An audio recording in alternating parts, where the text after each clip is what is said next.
Well, looks like our presents arrived finally. This is the newer of the two, as you can tell by the stickers on the buddy tyre still.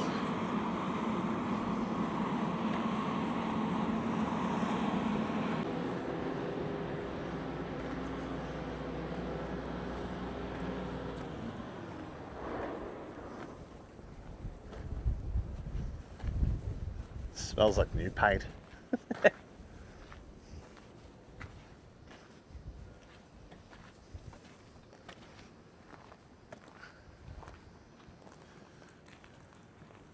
So it's got a trident on the back. Going well, thank Going good. How are you recovering from your YouTube sensation from last week? Survived 10 field days, and I'd love $1 for every person that's come up to me and said, "You're on Narran Grain's YouTube. You're a superstar." Right. That's right. You're the man for Hutcheon and Pearce now. You're the spokesperson. Somebody's watching, mate. That's good. I reckon, Harry, I can already see the criticisms coming. Should have we gotten a red one? We should have gotten a red one. This is no good. I'm sure we'll survive. I'm sure we'll survive.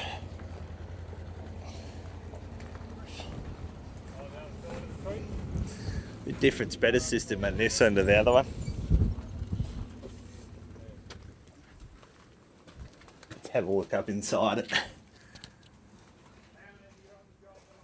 Camera can see more than I can see. Oh. Gordy, what do you reckon? Give us your thoughts and criticisms already. You've been here for 3 minutes. I'm glad it matches the other combine's width, so that they will work as a pair. Yes, that's one of the things I'm looking forward to as well. They should fill at the same rate. Yes, I agree. Chaser Bin's dream. Yep.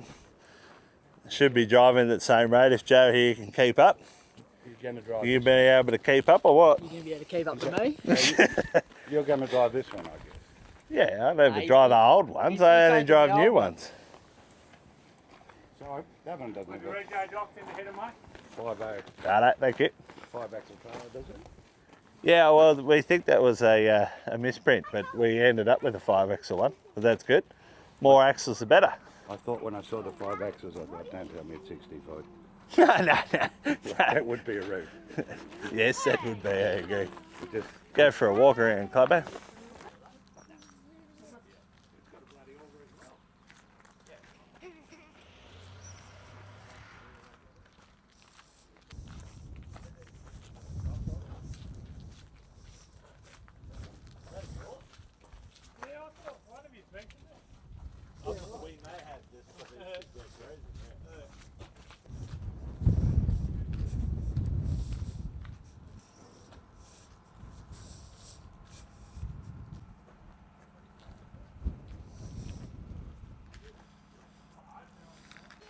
But use them. There we go. Even get your own loss trays. Why would we need this? There's no loss out of an X9 anyway. Turn it up.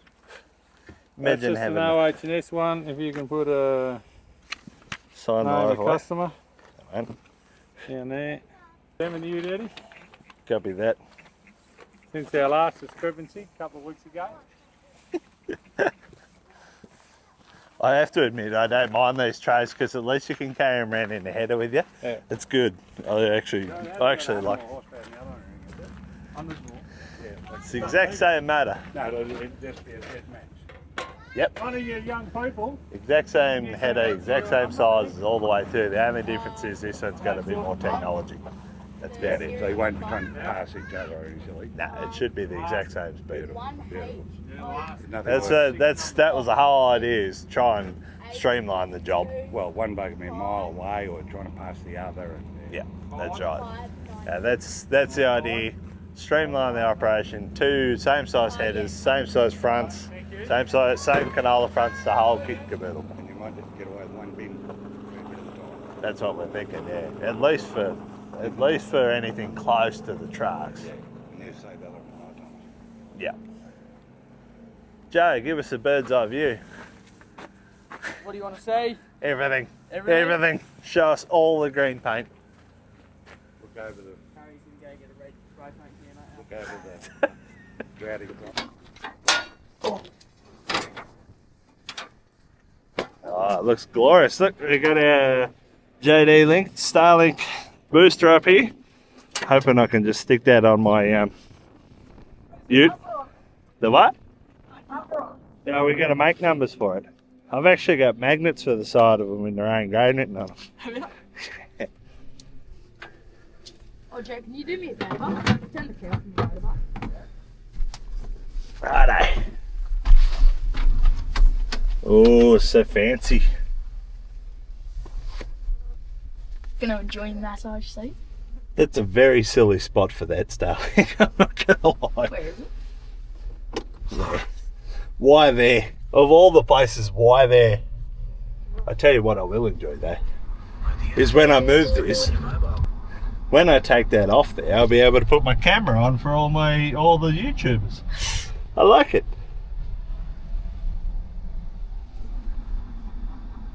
Even the window's smaller. Definitely smaller without this bloody, with this thing right in the way where you need to look. Look, we're going farm simulating. Here we are, next to the silos. Looks about accurate. Big difference in the screen. Oh. Holy YouTube friendly swearing. Bugger. Holy poor bugger bum. It's a completely different automation software and everything. So we're playing with auto rotor covers here. Can have one covered, two covered, or both open. Pretty simple. Can you open it all halfway? Yeah, I can open one, but not halfway on them each, I don't think. Head to front. Head back. Front. Back.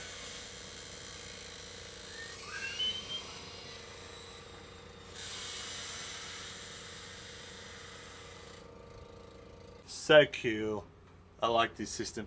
So apparently we're like a couple of the only ones to have this in Australia. Yeah. This is like, and I think out of Finley at least, we were definitely the only ones to have it. It's worth quite a bit of money. It wouldn't be good.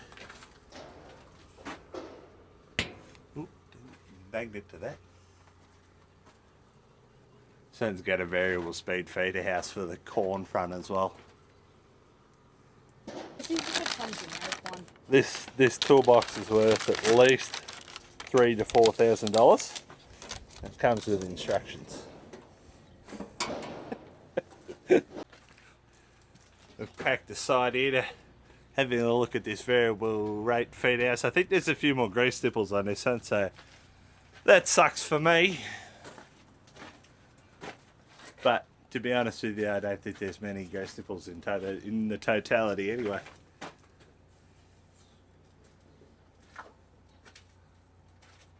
So fancy. Anything different up top? Or it's all the same?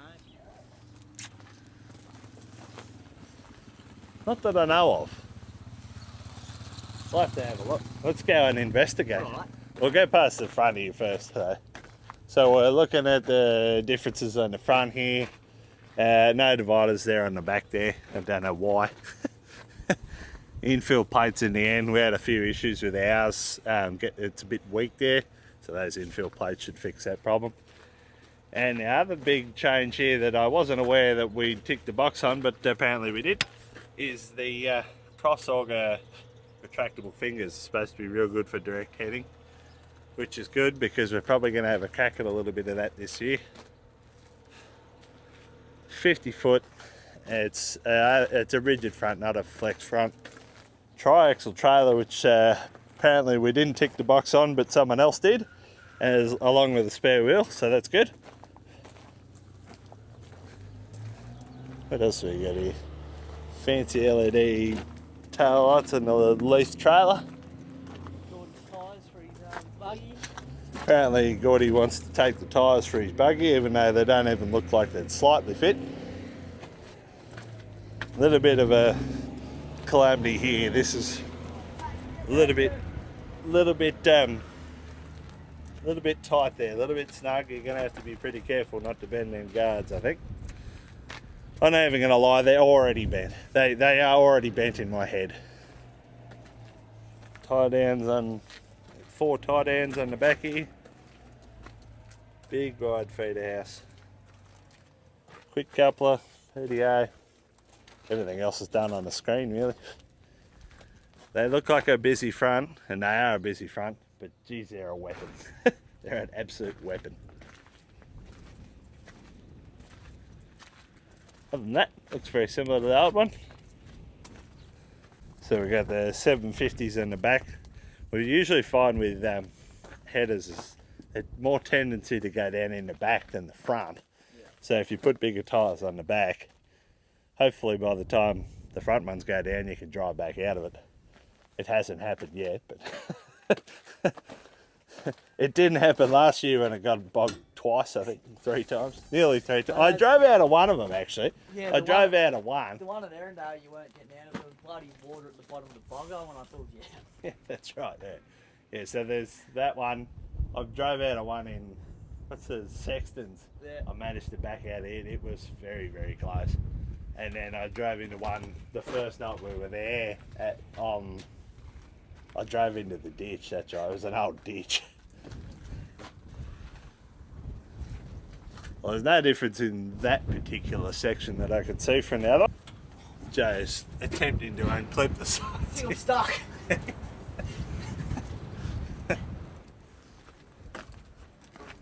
Maybe if I open up the side for you, it would be a lot easier. There we go. Welcome to MTV Cribs.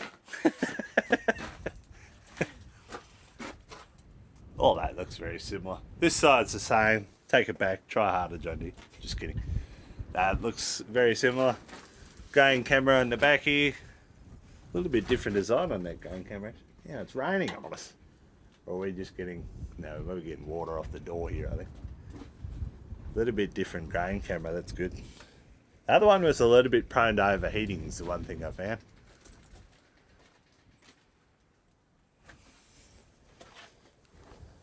Still deciding if the tyres are bigger or not. I'm pretty sure they are, but Barbs is sure that they're not. This is my favourite bit so far because the one major gripe I had with the old one was the single chain. This one's got a duplex chain, so hopefully it shouldn't stretch and play up nearly as much as the old one did. It's not very hard to pull this tension off here and actually pull it off. It's I've had a few near mishaps with the other one. You got to be looking at this chain all the time. In fact, I usually take this cover off for this exact reason, because otherwise you can't see when it comes slack. I think it's a product improvement from John Deere actually. You need to probably talk to them about that. BP15 front again. Very similar, or almost identical to the last one. Tends to perform okay. It's not much good over sort of 10 kilometres per hour, if there's one thing I'd say about it. But it does do the job. Good ground following ability is the main reason I like them. Let's see if I can open this quickly. In here, so there's little potentiometer sensors. Oh, maybe not that one. Yeah, no, that one. So if you go into a dip or a dive, it'll actually follow the ground. You don't have to worry about setting the height at all. It just finds the ground and stays there, which is what I like about them. Better go and have a look up in the engine bay, see if there's any changes up there. It's the only place we haven't been so far. What do we got up here? See on the New Hollands, their air filters are down the bottom. Yep. That's a pisser or not. It is a good idea. We'll give New Holland in case that. I got that right.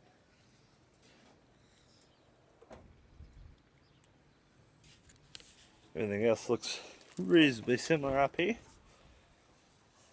No major changes, I don't think. All the bin, everything should be the same.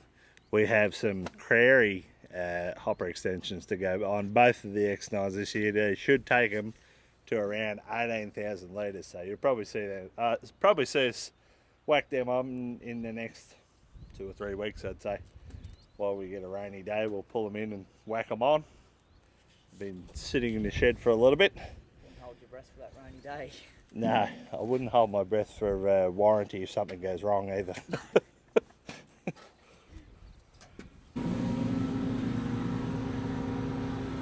Opening? She's open.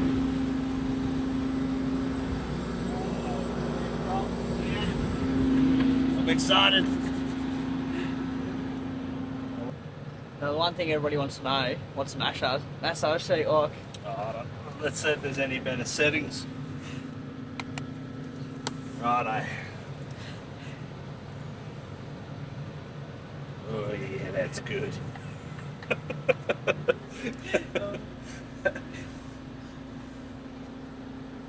I'm really excited about all the new automation system and whatever.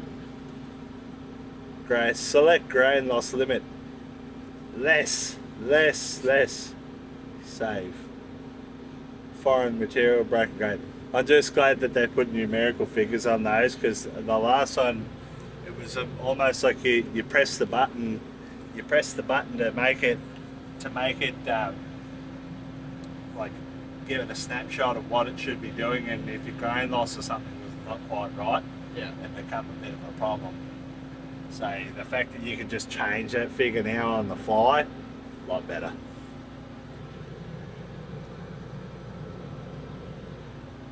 Have a look at the new corner post here. It's got your loss measurements with your rotor and your sieve, but you can actually move that scale around. So it's set the grain loss for, say you set your grain loss at your 1%, it's on a 4.0 sensitivity, but if I change that to 5 or whatever you want to change, it actually moves the corner pillar around a little bit. So when you're in orange, it's actually above 5. So if you need more sensitivity, you just bump up your number. Just to set there, grain loss sensitivity, very similar to what others have seen in nearly every other header, but it's nice that one, one of the bigger gripes I had with the old 1100 is if you had losses on the corner pillar, they were separate to what the automation system saw. So you sort of go, oh, I'm getting lost with the automation on, but at the end of the day, the automation had better sensors and it had more of an average than what the corner pillar did. Well, now the corner pillar's got the same loss measurement as the rest of the header and automation. See how that goes, but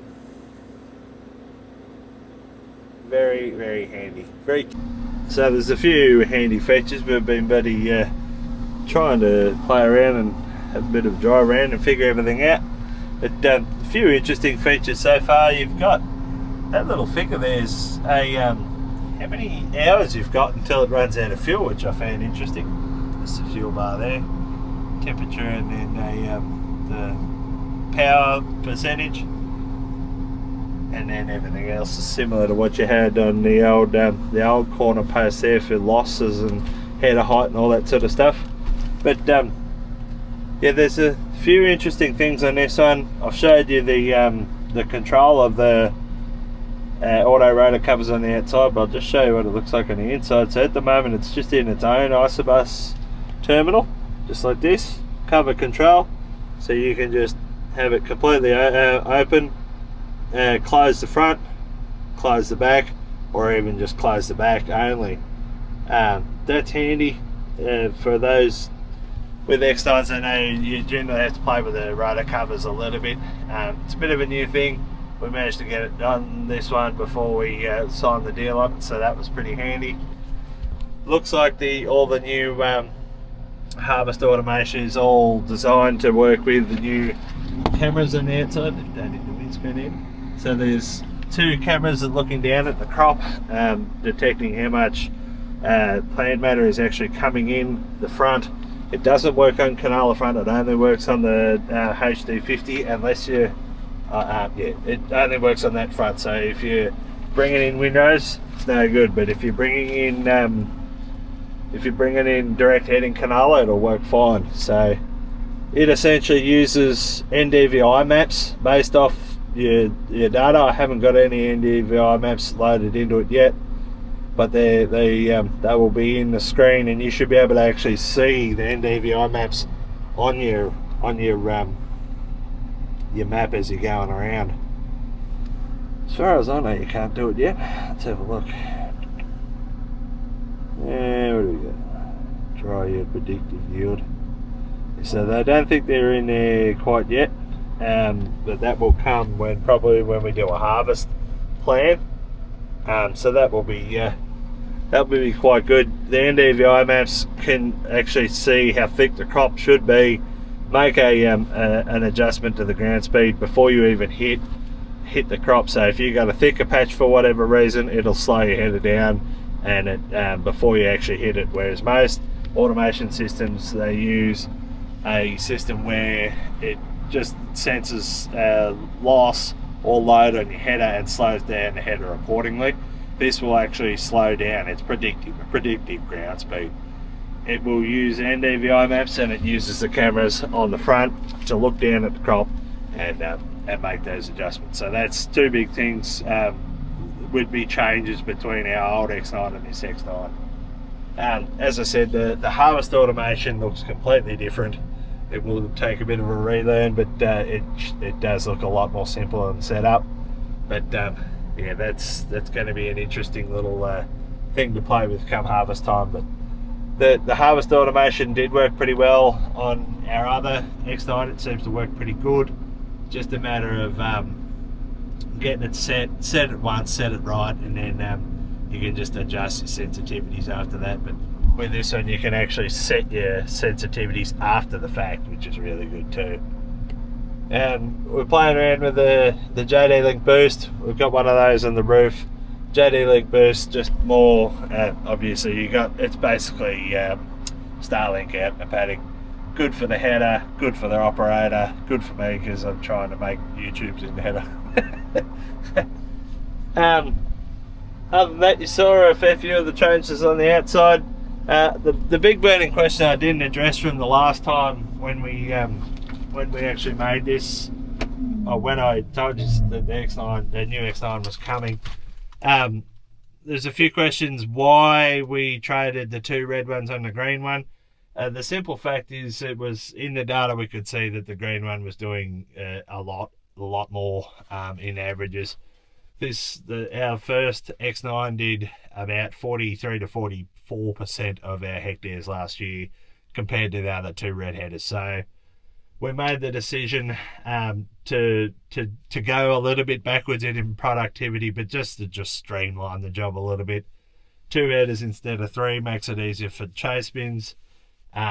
Two headers on the same guidance lines with the same front widths, with the same header fronts, they're the same grease intervals, everything's just the same. No more chopping and changing and remarking wherever you go, just trying to get your guidance lines right. All these sorts of things make a big difference to paddock efficiency, to chaser bins, all that sort of stuff. It does help. So yeah, I'm not going to harp on and say that the X9 is the best header that's ever existed, because it's not. But at the end of the day, it's a very, very good platform, and having two of them that are exactly the same is what we didn't quite get that with the two red ones when we went from one header to two, because at this stage we had two headers that were 60-foot fronts, so with the same capacity, so to speak, but we were working with contractors because they weren't quite keeping up. Then we got the X9, the first X9, and we just never got that sync that we were looking for in the paddock to make all the paddock logistics, all this stuff that I talk about all the time. Like, what's your limiting factor? The limiting factor for us was actually the paddock efficiency, not so much the actual header efficiency. Like, we had a whole bunch of processing power. These things are good for 60 tonne in barley and 70 tonne in wheat tons per hour average. And then the red ones were doing, as I said, about 50% of that. That makes it hard for chase bins. It makes it hard for everything. It just guidance lines, yield monitoring. It makes it hard for data collection and data management and getting them all in the same spot. And we're also talking about, probably speaking a little bit too early before we actually get this sorted out, both of them are going to have the Harvest Lab protein meters on them as well. So they'll both be able to collect the protein meter, the protein data, and form them up onto the JD Ops Center. Just trying to get everything synchronized. Back with 2 headers. Everything's quicker with these John Deere headers. Hooking up's quicker. Unhooking's quicker. It just streamline the job. Less headers to blow off in the morning. Less headers to fuel up in the morning. Less headers to worry about grease points. We can keep them on the same intervals. It won't be on the same service intervals, but grease intervals. Filter blowout intervals. We can be cleaning them off in the same spot, making sure that they're perfect. All this stuff makes a lot of difference at the end of the day to how fast your harvest is, how quickly and efficiently it is. So while we may have lost a little bit of productivity, I think we'll gain that productivity back just by having everything's more streamlined. Time will tell if that's true, but let's put it this way, no one's going to be complaining that nothing's right or it's a little bit out, because it should all just go reasonably seamlessly. Anyway, that's a bit of a spiel on the new X9. I'm a big fan of this platform, as I mentioned. I was convinced when I first saw the thing come to Oaklands. They brought it in for a show day and we had a look at it in there, and I was very impressed with the concept. I was okay with the belts. A lot of people were complaining about the belts, but because they use a lot of belts across these machines, it saves on power. These things use less power than the 50 series case did. Less fuel, I should say. It uses less fuel than the 50 series case does, and it's doing 40 to 50% more. In barley, this header is roughly about 100% better than one of those 50 series cases. That's not even a joke. I've got one paddock that I can bring up the data for anyone who doesn't believe me, that it actually did 50% of the hectares in that one paddock in barley. Those red headers were no good in barley, and that was the main reason I liked, and it's the main reason I went to a twin rotor, and it's the same reason I want to stay with twin rotors. Even if I went back to CNH for whatever reason, I wouldn't look at anything bar a CR. That is a CR11, the big twin rotor. But to be honest with you, this thing's got as big a rotor capacity almost as the CR11. Hasn't quite got the same sieve capacity as the CR11, so that will be a little bit of a limiting factor in canola. The front's all the same front, same width. We should be able to share machine data between the two X9s. The same, it's the same, the guidance slides, it's the same coverage tag, logging, all this sort of stuff. You can see how full each other are in the paddock. I started to talk about this before. You can actually see, I can see how full Joe's header is. He's probably going to be running the other X9. Can see how full his header is, and say to the chase bin, hey, go to him first, he's going to be full before me, or vice versa. And then if you've got a John Deere tractor on your chase bin, which I don't, unfortunately, you can actually see how, if you link the scales up to the John Deere software, you can actually see in the header how full the chase bin is from the header. So, and they can see how full you are from in the tractor. So everyone's in the know, everyone knows where everyone's got to be. To go, oh, this chase bin's got a capacity of 70 tonne, he's got 65 tonne, he's not going to get another box in it, go to the truck, you know. All this stuff, it's beautiful technology. It's where everything will go. These John Deere guys are just miles ahead on the software, they really are. So that's one of the main advantages I saw switching from red to green. But yeah, anyway, we'll see plenty more of it come harvest time for sure. We could see it all in action, and hope to God we have something to harvest that's worthwhile. But at this stage the crops are still looking good. We're going to have something, but yeah, she's she's certainly dry. Anyway, we'll figure it out as we go. Alright, that'll be about it for this video. We will see you all in the next one.